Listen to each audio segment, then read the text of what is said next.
papa. Tu vas nous exaucer ce soir. Tu vas écouter les prières de quelqu'un ce soir. Tu vas toucher la vie de quelqu'un ce soir. Je sais que quelqu'un rentrera ce soir avec le sourire sur les lèvres parce que tu l'auras exaucé. Merci Seigneur, nous te recommandons toutes choses du début à la fin. Seigneur, viens régner au milieu de nous et manifeste-toi puissamment au travers de ton Esprit Saint. Au nom de Jésus, j'ai ainsi prié. Amen. Amen. Amen.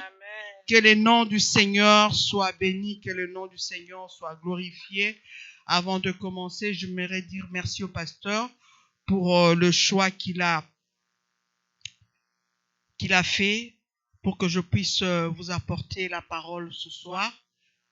Alléluia. Nous savons tous que c'est d'abord sa responsabilité à lui et nous sommes là que pour le seconder. Amen. Que le nom du Seigneur soit béni. Ce soir, le Seigneur m'a mis à cœur de parler du combat spirituel. Je ne vais pas donner un enseignement sur le combat, mais nous allons nous inspirer de la vie d'une personne qui a rencontré des combats dans sa vie. Nous allons voir comment il s'en est sorti, parce qu'il est sorti victorieux de ses ennemis. Alléluia. Il y a une citation en français qui dit « La vie est un combat ». C'est pour nous dire que quand nous avons des luttes, quand nous avons des combats, parce que chaque jour au quotidien, nous rencontrons des luttes, des combats. Certaines luttes sont un peu plus importantes que d'autres, mais nous ne sommes pas appelés à baisser les bras devant les défis de la vie, devant les combats de la vie.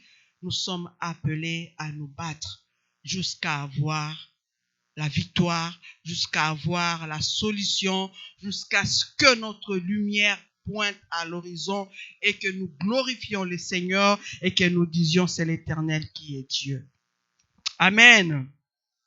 Et la personne sur qui nous allons nous inspirer, c'est Ézéchias. Ézéchias qui, la Bible, donc, qui était le fils d'Akaz, roi d'Israël. Nous trouvons son histoire dans 2 Chroniques à partir du chapitre 29 jusqu'au verset 32. On nous parle du roi Ézéchias qui, on nous dit que son père, Akaz, était vraiment un mauvais roi en Israël. Il a induit le peuple en erreur, dans l'idolâtrie, dans les choses mauvaises qui ne pouvaient pas plaire à Dieu. Il a même été ce roi qui a fermé les portes du temple. Vous vous rendez compte? On a éteint toutes les lumières du temple, les sacrificateurs, les lévites sont rentrés chez eux, faire ce qu'ils voulaient. Au moment de son père, chacun se conduisait comme il voulait. Mais ce Ézéchias, le fils d'Akaz, quand il s'est levé, quand il est devenu roi à 25 ans en Israël, la Bible nous dit qu'il n'a pas fait, il n'a pas agi comme son père. Il n'a pas marché comme son père. Bien-aimé, c'est pour dire à quelqu'un ce soir, peu importe la vie de ton père, peu importe la vie de ta mère, ta vie commence quand tu rencontres le Seigneur. Il n'a pas marché comme son père, mais il a marché comme David a marché. Il a fait des choses grandes en Israël. C'est lui, quand il s'est levé, bien que son père avait fermé le temple, il avait boycotté les ustensiles du temple. Il a même vendu, il a fait n'importe quoi, alors que ces ustensiles, il savait que c'était sacré. Quand son fils s'est levé, il a restauré les Lévites. Il a restauré les chants. Il a restauré les sacrifices, les holocaustes. Il a restauré le culte du Dieu vivant en Israël. Alléluia. Alléluia. Et nous les trouvons au chapitre 29. Si vous, en tout cas, moi, je vous encourage ce soir quand vous rentrez, prenez vos Bibles dans 2 Chroniques à partir du chapitre 20. Lisez le chapitre 29. Lisez tout entier, le chapitre 30 et le chapitre 31 jusqu'au chapitre 32, vous serez vraiment épatés par la vie de cet homme. Comment il était consacré à Dieu. Comment il a pris à cœur les choses de Dieu, la maison de Dieu. Il a rétabli, il a restauré la fonction de sacrificature des Lévites. Il les a restaurés dans leur fonction. Et Dieu était content de lui. Mais la Bible nous dit, quand on sait que quelqu'un a la main de Dieu sur lui, normalement dans la vie courante, on pense que après, mais Dieu le connaît, Dieu avec lui, avec tout ce qu'il fait pour Dieu, le malheur ne peut pas l'atteindre. L'ennemi ne peut pas le toucher, n'est-ce pas? Mais la Bible nous dit, le malheur atteint souvent le juste. Parce que l'ennemi est là. Il est là. Nous avons donné notre vie à Jésus. Certains croiront que, comme j'appartiens à Jésus, la Bible dit, mon Dieu est puissant, il me garde, il me protège, je suis intouchable. Non, l'ennemi est là. Il cherche toujours un moment favorable pour te cribler. Et c'est ce qui s'est passé dans la vie d'Ézéchias. Il a servi le Seigneur, mais la Bible nous dit, je vais mettre mes...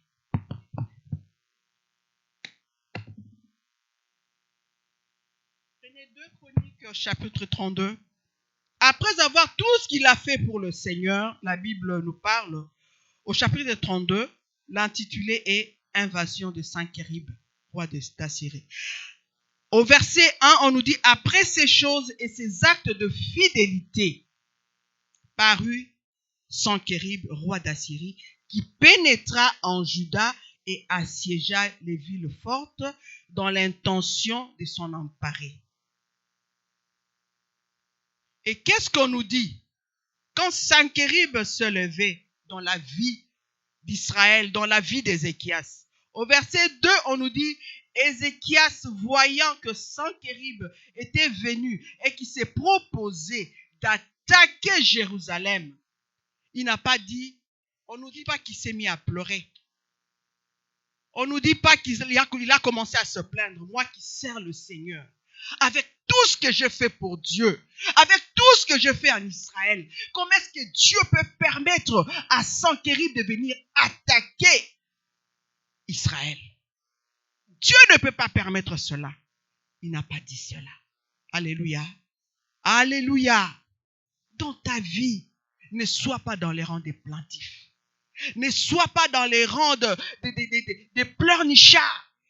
Moindre problème, tu commences à pleurer. Moindre problème, tu commences à pleurer. Non. Qu'Ézéchias nous inspire ce soir. La Bible nous dit,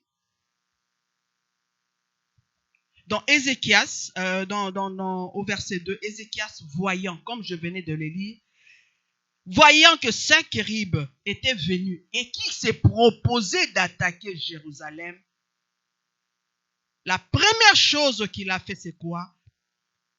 On nous dit, d'un conseil avec ses chefs et ses hommes voyants afin de boucher les sources d'eau qui étaient hors de la ville. Alléluia.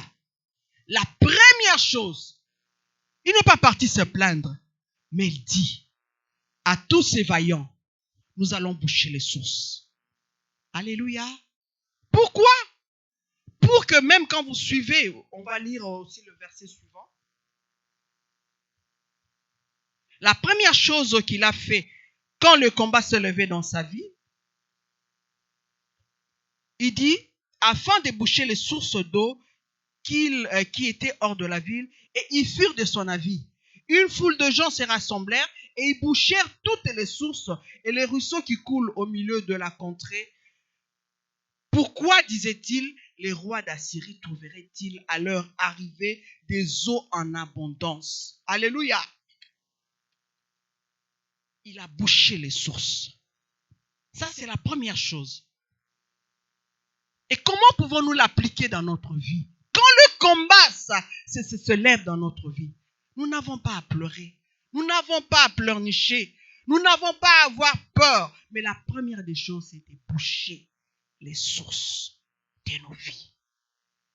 Parce que ils savaient que s'ils trouvent de l'eau, ils vont boire.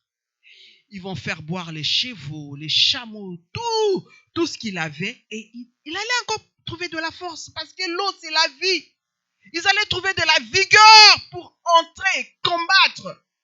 Bien-aimé, dans le combat de ta vie, ne donne pas à l'ennemi l'arme pour te combattre avec. Ne donne pas l'arme à l'ennemi pour venir te combattre. Tu dois boucher les sources de ta vie. Qu'est-ce qui nourrit l'ennemi dans ta vie? Qu'est-ce qui peut nourrir l'ennemi dans ta vie? Qu'est-ce qui peut donner de la force à l'ennemi pour venir te combattre? Le péché. Tu sais toi-même tes faiblesses. Par où l'ennemi entre dans ta vie pour te combattre. Ézéchias, d'un conseil a dit, nous devons boucher les sources. Pour ne pas donner à l'ennemi l'arme pour venir nous combattre. Ce soir, bouge toutes les sources de ta vie qui permettront encore à l'ennemi de venir boire, trouver de la force pour te combattre. Ça, c'est la première chose qu'il a fait. Et la deuxième chose, que nous dit la Bible, et j'aimerais même dire à quelqu'un, avant d'aller loin, la Bible nous dit ceci. Nous voyons Ézéchias faire tout ce qu'il a pu faire pour le Seigneur.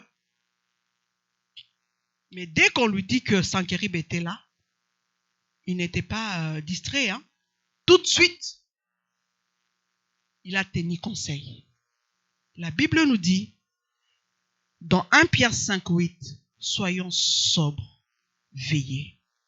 Votre adversaire, le diable, votre adversaire qui? Le diable, rôde comme un lion rugissant, cherchant qui dévorer. Ézéchias veillait.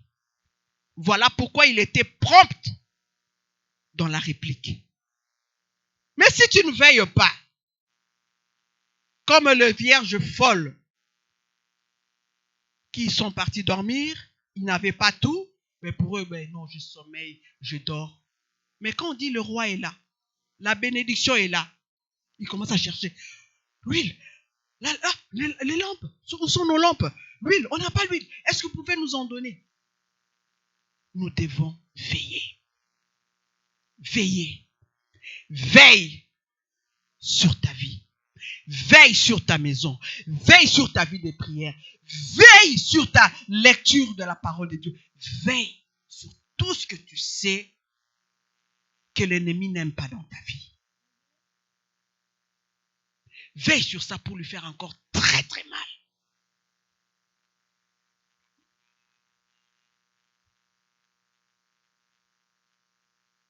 Bien-aimé, après cela, qu'est-ce qu'on nous dit? La première chose, il a bouché les trous. Et la deuxième, les sources, pardon. La deuxième chose, qu'est-ce que la Bible nous dit au verset 5? On nous dit, Ézéchias prit courage. Ézéchias prit courage. Comme je vous l'ai dit tout à l'heure, qui n'était pas dans la plainte, dans les pleurs, dans la peur. La Bible nous dit dans Proverbe 24:10, si tu faiblis au jour de ta détresse, ta force n'est que détresse. Tu dois prendre courage. Fortifie-toi. Prends courage. N'agis pas d'une main lâche. Prends courage. Ézéchias a pris courage. Voilà pourquoi il ne s'est pas laissé aller dans les pleurs, dans les plaintes et consorts. David devant Goliath, et tout Israël était en débandade, était en panique.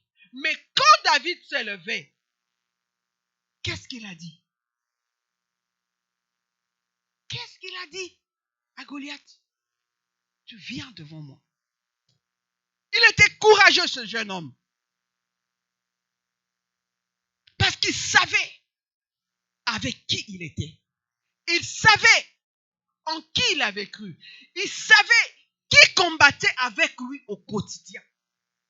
Dans toutes les circonstances de sa vie, il savait avec qui il était. Et cette fois-là, peu importe la taille de la bataille qui était devant lui, peu importe la taille du combat qui était devant lui, il savait avec qui il était. Voilà pourquoi il a dit à Goliath, tu viens devant moi avec la lance et les javelots. Mais moi, je viens au nom de l'Éternel, Dieu d'Israël. Tu as Dieu avec toi. Tu n'as pas à perdre courage devant ce combat, devant cette difficulté. Tu n'as pas à perdre courage. Prends courage. Dieu a dit à Josué qu'il devait faire entrer Israël dans la terre promise. Et pour faire entrer Israël dans la terre promise, il devait livrer des batailles. Il devait livrer la bataille.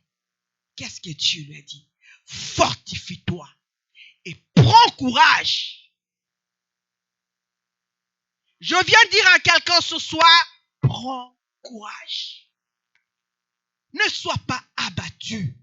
Ne sois pas découragé, tu as un Dieu. La borne Ottawa, tu as un Dieu. Tu as un Dieu. Tu as un Dieu. Tu n'as pas à avoir peur. Et qu'est-ce qu'il a encore fait? La Bible nous dit, toujours là où nous étions, il a élevé les murailles. Est-ce que tu peux dire à quelqu'un, Ézéchias a élevé les murailles? Dis, dans ce combat-là contre Sennacherib, dis-lui, il a élevé les murailles. Tu lui as dit? Est-ce qu'il a compris ce que tu lui as dit? Pose-lui encore la question. Est-ce que tu as compris ce que je t'ai dit? Il a élevé les murailles. Bien-aimé, à l'époque, les murailles, les villes qui n'avaient pas de murailles pouvaient être attaquées le matin, le soir, à midi. Si vous n'aviez pas des murailles, vous n'êtes pas une ville fortifiée.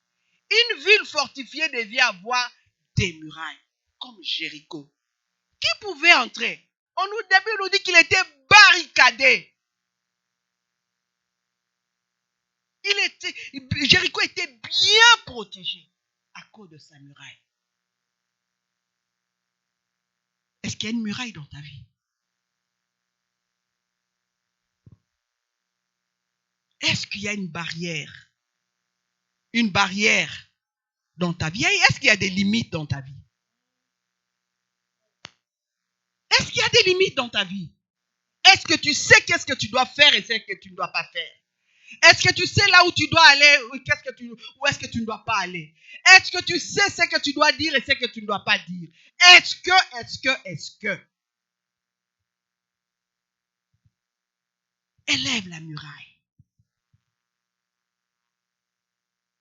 Voilà pourquoi quand le combat vient, tu es criblé. Tu es vaincu. Parce qu'il n'y a pas de barrière dans ta vie.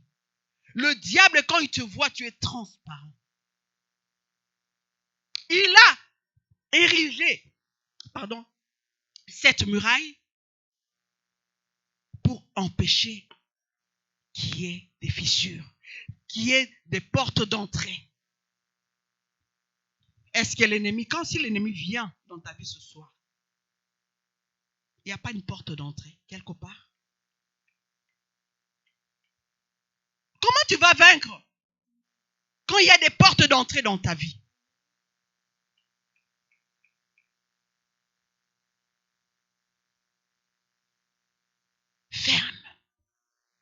Ferme les portes de ta vie. Ferme toutes les portes de ta vie. Voilà pourquoi ta vie est comme ça. L'ennemi entre comme il veut, il rentre. S'il veut entrer au salon, il rentre, il sort. Il veut entrer dans la chambre à coucher, il rentre, il sort. Dans la salle de bain, il rentre, il sort. Aucune barrière, aucune muraille. Ce soir, tu dois élever une muraille contre les forces des ténèbres. Tu dois élever une muraille contre le péché. Tu dois élever une muraille contre les futilités, contre les mauvaises pensées.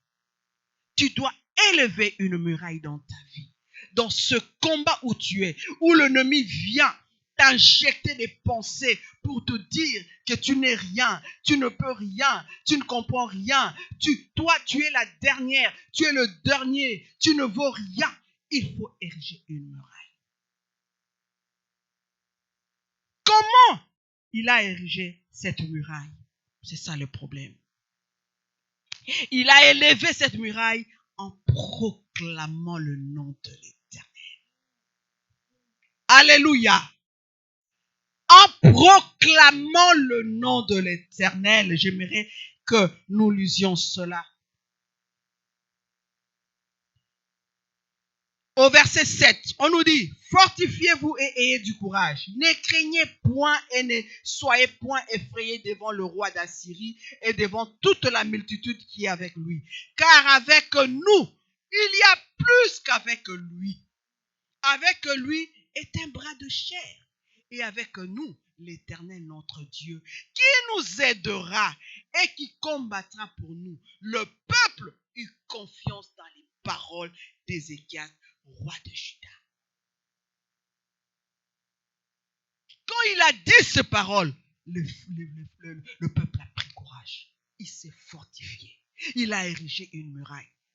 Peu importe les mensonges que Sankéry pourrait venir proférer, ça n'avait aucun effet. Ça n'avait aucun effet sur Israël parce qu'ils savaient avec qui ils étaient. Parce qu'ils savaient avec qui ils combattaient. Si tu ne sais pas avec qui tu combats, tu es déjà vaincu. Si tu ne sais pas que Dieu est de ton côté, tu es déjà vaincu. J'aimerais te dire dans ce combat, parce que tu es un enfant de Dieu, parce que tu appartiens à Dieu, tu sortiras vainqueur. Érige seulement la muraille. Il a déclaré, il a élevé le nom de l'Éternel. Il a élevé Dieu aux yeux du peuple. Il a élevé la suprématie de Dieu. Dans tes combats, élève Dieu. Élève Dieu chaque jour dans ta vie. Apprends à élever Dieu matin, midi, soir dans ta vie. Même quand il n'y a rien, élève seulement le Seigneur. Dis à Dieu, tu es plus grand. Tu passes, Dieu, il n'y a que toi. Tu repasses, Seigneur, qui est comme toi. Tu repasses, Seigneur, tu es infiniment grand. Tu repasses, tu es infiniment puissant. Tu repasses, Seigneur, dans ce monde, il n'y a personne qui peut t'égaler. Alléluia. Tu es en train d'élever une muraille. Peu importe ce qu'on te dira. Peu importe ce qu'on te fera, il y a déjà une muraille. Tu t'en fous. Parce qu'il est au-dessus de tout. J'aime un cantique que Parole du Salut, Paris chante. Tu es au-dessus de tout. Et moi je supporte tout. Même mes ennemis, moi je m'en fous. Alléluia. Si tu élèves une muraille dans ta vie, tu vas t'en foutre de tes ennemis. Parce qu'ils ne pourront rien. Ils ne pourront rien contre toi. Et tu sortiras toujours vainqueur. Bien-aimé, ces choses, aux yeux du monde, c'est une folie. Tu te lèves le matin, même devant toi, tu te lèves le matin, tu es en train d'adorer le Seigneur. Il n'y a point de Dieu comme toi. Même toi-même, tu dis, qu'est-ce que je suis en train de faire là? Bon, fais seulement, même quand tu ne comprends pas. Parce que Dieu est en train de faire des choses. Tu es en train de planifier ta journée. Tu es en train d'écraser un ennemi quelque part. Tu es en train de chambouler les plans de quelqu'un quelque part. Tu es en train de faire des choses. Élève le Seigneur. Apprends à élever le Seigneur dans ta vie. Dans tes combats, quand les combats arrivent, élève Dieu. Bien-aimé, c'est ça les armes d'Ézéchias. On ne nous dit pas que quand ils sont venus, il a d'abord été chercher les armes. Regardez, on a combien d'armes? Regardez, les vaillants hommes, ils sont combien? Regardez. Il a commencé par faire ces choses. Bien-aimé, folie devant les hommes, mais une puissance devant Dieu. Puissance devant Dieu. Bien-aimé, la Bible nous dit, dans 1 Corinthiens 10:4, car les armes avec lesquelles nous combattons ne sont pas charnelles, mais elles sont puissantes par la vertu de Dieu pour renverser les forteresses. Fais ce qu'Ézéchias a fait et tu verras la suite dans ta vie. Les ennemis qui toi, aujourd'hui, là, les Égyptiens, là, tu ne les verras plus dans ta vie. Il a honoré le Seigneur devant le peuple. Et qu'est-ce qu'il a encore fait? Qu'est-ce qu'il a encore fait? Je l'ai dit tout à l'heure, il avait chassé la peur, comme je l'ai dit là, en proclamant le Seigneur. Il a honoré devant le peuple. Et ensuite, qu'est-ce qu'il a fait? Parce que nous devons le faire tout à l'heure. La Bible nous dit au verset 20. Est-ce que tout le monde peut prendre sa Bible? Prends ta Bible. 2 Chroniques 32, verset 20. On nous dit, le roi Ézéchias et le prophète Ésaïe, fils d'Amoz, se mirent à faire quoi? Non, à pleurer. Vous êtes sûr? Pas à se plaindre. Le roi Ézéchias et le prophète Ésaïe, fils d'Amoz, se mirent à prier. Sur quoi? À ce sujet. Parce que si vous lisez à partir du verset 9 jusqu'à je crois à 18, il faut voir comment Sacharis a méprisé Israël. A méprisé même Ézéchias. Quand on méprise, mais toi invoque le Seigneur. Qu'on dise des choses, mais toi invoque le Seigneur. Qui dit ce qu'ils peuvent dire, toi invoque le Seigneur. La Bible nous dit, le roi Ézéchias et le prophète Ésaïe, fils d'Amoz, se mirent à prier à ce sujet. Et ils crièrent au ciel. Crie ce soir au ciel. Crie ce soir par rapport à tous tes combats. Et on nous dit au verset 21, alors l'Éternel envoya un ange qui extermina dans le camp du roi d'Assyrie tous les vaillants hommes, les princes et les chefs. Et ce n'était pas fini. J'aimerais dire à quelqu'un, il y a la confusion dans les camps de l'ennemi. Pour ce problème-là, pour ce qu'on t'a dit là, il y a une confusion. Dans les camps de tes ennemis, il y a la confusion. Je vois la confusion dans les camps de tes ennemis.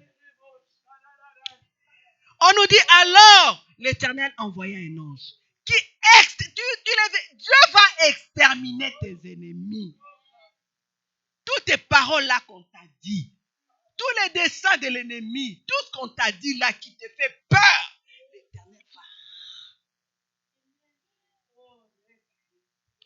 va exterminer dans le camp du roi d'Assyrie tous les vaillants hommes, les princes et les chefs. Le roi confus retourna dans son pays. Et c'est pas fini là. Ah, notre Dieu est merveilleux. Pour toi, Dieu ajoute ceci. Il entra dans la maison de son Dieu. Et là, ceux qui étaient sortis de ses entrailles le firent tomber par l'épée. Sur surnaturellement, Dieu a combattu pour Ézéchias. Et surnaturellement, Dieu va combattre pour toi. Toi, tu penses peut-être que la solution viendra de ce côté ou viendra de ce côté-là. Mais surnaturellement, il n'avait même pas à combattre. Pour ton cas, tu n'auras pas à combattre. Mais Dieu se lève ce soir. Dieu se lève ce soir pour confondre tes ennemis, pour combattre tes ennemis. Alléluia! J'aime Dieu. Surnaturellement, Dieu sait faire les choses. Laisse Dieu faire, laisse Dieu faire, laisse Dieu faire. Il sait bien faire mieux que quiconque. Il a laissé Sanchérib parler. Toi, tu n'es rien. Votre Dieu, moi, qui vous délivrera? Regardez, vous suivez Ézéchias. Mais il est en train de vous tromper. Qui pourra vous délivrer? Parce qu'il savait, il avait l'habitude de vaincre Juda, de vaincre Israël. Alors il ne savait pas que les choses avaient changé. Avec toi, les choses ont changé. Avec ton Dieu, il a pensé que c'était toujours pareil. Mais il ne savait pas que les choses avaient changé. Il y avait un nouveau roi sur Israël qui craignait Dieu. Dans ta famille, ils pensent qu'ils feront ça encore avec toi. Ils pensent qu'ils feront ça encore avec toi. Non. Ils ne feront pas avec toi. Est-ce que tu peux t'élever? Ils ne le feront pas avec toi. Non. Ça ne se passera pas comme ça. Ça ne se passera pas comme ça. Ça ne se passera pas comme ça. Je suis en train de dire à quelqu'un, ça ne se passera pas comme ça. Dieu est en train de dire à quelqu'un, ça ne se passera pas comme ça. Ça ne se passera pas comme ça. Tu as un Dieu. Tu as un Dieu. Tu as un Dieu. Tu as un Dieu. Tu as un Dieu. Est-ce que tu me comprends? Est-ce que tu comprends cela? Lève-toi, commence à prier. Lève-toi, commence à prier. Lève-toi, commence à prier. Oh Ramamaya Shendere Kebabaya Santara Baba. Oh Rokobaya Shekere Bara Santara Baba Baba Baba Baba Baba Shike. E Ronda Babaya Shikere Baya Santara Baba. Oh Rakabaya Shekere Baba Baya Santara Baba Baba Santa. Yakere Baya Shendere Kebabaya Santa. Oh, Roko bara sentora bara koro bara shikere baba. Baba baba baba baba baba. Si tu peux prier en langue, prie en langue. Tu es en train de te bâtir des murailles sur ta vie, autour de ta vie, autour de ton projet, de ta destinée. Tu es en train d'ériger des murailles. Prie. Oh rakabaya shendere kebaba. Oh rakabaya shikere tai. Oh rakababa baya santa. Rakababa rasonda rakababa baya shike. Rokobaya santa rababa. Dieu est au-dessus de tout. Tu as un Dieu puissant. Tu as un Dieu grand. Tu as un Dieu qui ne peut être vaincu. Tu as un Dieu qui est la parole de la vérité. Tu as un Dieu qui est fidèle, qui ne t'abandonnera jamais, qui ne te délaissera jamais. Dieu sera toujours de ton côté. Dieu va te protéger. Dieu va t'amener jusqu'au bout. Dieu ira avec toi jusqu'au bout. Nous avons un Dieu qui est jusqu'au boutiste. Oh Rakabayashika. Quand il dit, il a aussi les moyens d'accomplir ce qu'il dit sur toi. Il t'a dit quelque chose. Il le fera. Le Dieu qui a commencé le premier jour à créer le monde, il l'a amené jusqu'au bout. Au 7e jour, il est arrivé. Quand Dieu dit, il le fait. Quand Dieu dit, il le fait.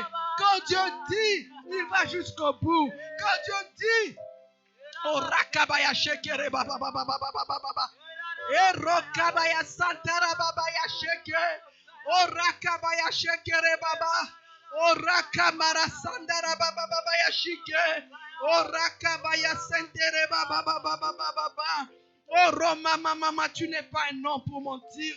Tu n'es pas le fils d'homme pour te repentir, mon Dieu.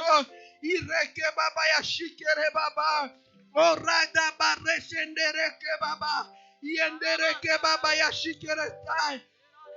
Yokoro bayashikerestai. Imerende barashonda. Oroko boroshekere baba. Ikere bayashekere baba bayasanta. Oroma mayashike. Orama mayashike. Oraka bayashike. Irende mama yasheka. Oraka bayashendereke baba. Oraka bayashikerestai. Oroko bayashikerestai. Arabaya santa baba bayashikerestai. Oraka baba yashikerestai. Oraka bayashikerestai. Alléluia. J'ai un grand Dieu à mes côtés. Oui, j'ai un grand Dieu. Toujours à mes côtés. J'ai un grand Dieu à mes côtés, à mes côtés. Confesse-le.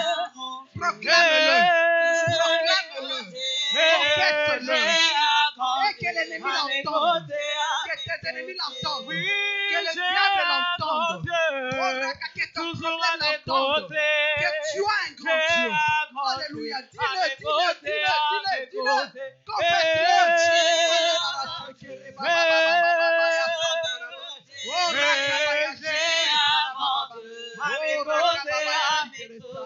Oui, j'ai un grand Dieu, toujours à mes côtés.